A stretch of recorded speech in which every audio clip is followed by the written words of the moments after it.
Welcome to the Weekday Report for Wednesday, April 9th. I'm Joe Potente. Here's a brief look at the news.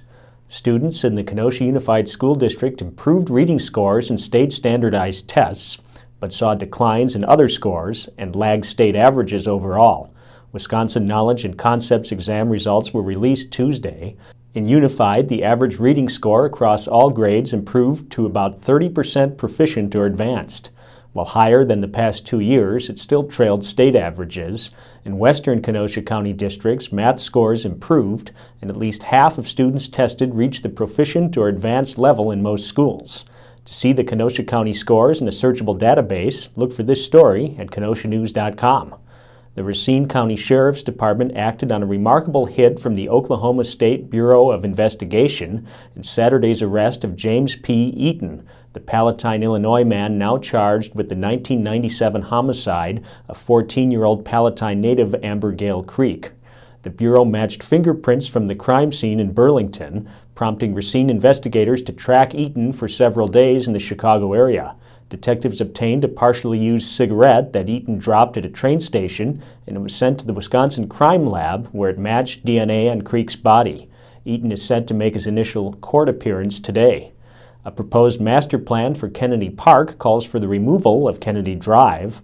A landscape architect contracted by the city said closing the road would bring more pedestrian access to the lakefront while easing traffic and safety concerns. The plan calls for the street to become a walking path, with an existing trail alongside the street to be designated for bicyclists and roller skaters. An alternative plan calls for retaining part of the road, rerouting it west at Washington Road. The public weighed in on the plans at a Tuesday night meeting at the Kenosha Public Museum, with some expressing concern that closing the street would restrict lakefront access for elderly residents who can't walk the path. Summers' INCORPORATION request advanced another step on Tuesday after a successful hearing in Kenosha County Circuit Court. The request, which would turn about 17 square miles of the town into a village, is now headed to the Wisconsin Department of Administration. The remaining 6 square miles would continue to be the town of Summers, including the portions designated as future Kenosha growth area. A referendum on the incorporation question is expected later this year. Two county rivals faced off in softball Tuesday. Mike Johnson has the story.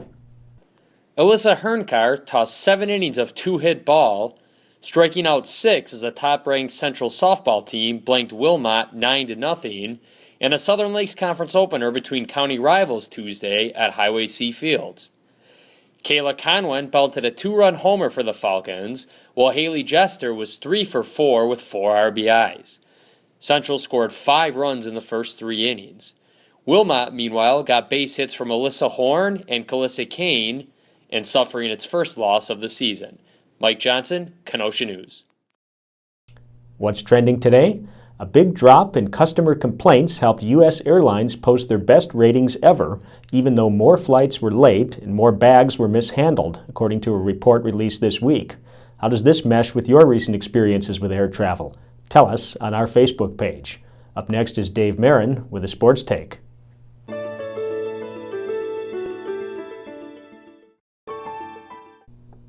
Kenosha Gene is still the one. I'm Kenosha News sports editor David Marin, and this is a sports take.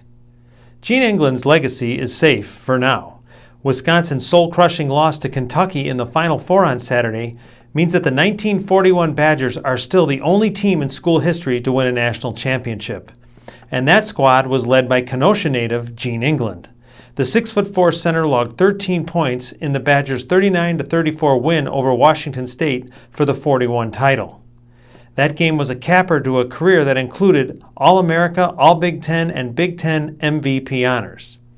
England joins Nick Van Exel as the only locals to play in the Final Four, and it is believed that England is the last city product to play for the Badgers.